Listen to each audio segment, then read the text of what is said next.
पुत्रदा एकादशी। पुत्रदा एकादशी की कहानी भगवान श्री कृष्ण ने धर्मराज युधिष्ठिर को सुनाई थी, जो इस प्रकार है। प्राचीन काल में भद्रावती नामक एक नगर था, जिस पर राजा सुकेतुमान शासन करते थे।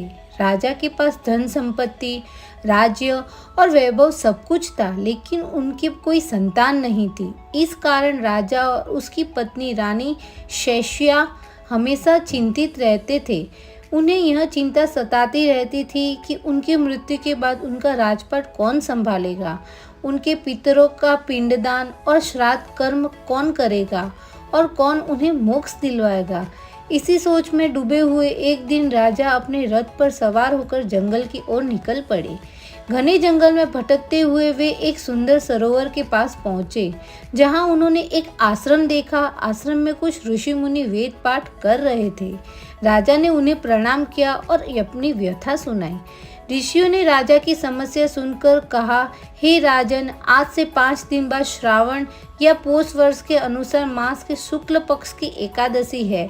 इस एकादशी का नाम पुत्रदा एकादशी है, जिसका अर्थ है पुत्र प्रदान करने वाली। यदि आप और आपकी रानी श्रद्धापूर्वक इस एकादशी का व्रत करें और इसका पुण्य दान करें, तो आपको निश्चय रूप से योग्य पुत्र की प्राप्ति होगी। राजा बहुत प्रसन्न हुए। वे वापस महल लौटे और रानी को सारी बात बताई। राजा और रानी ने ऋषियों के निर्देशानुसार विधि विधान से पुत्रदा एकादशी का व्रत किया। रात्रि में जागरण किया और अगले दिन को व्रत का पारण कर ब्राह्मणों को भोजन करवाया।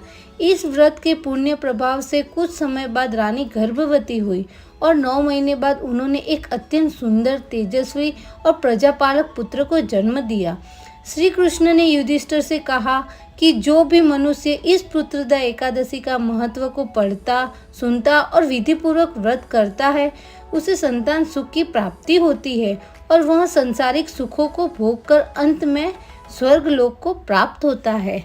जय श्री कृष्ण।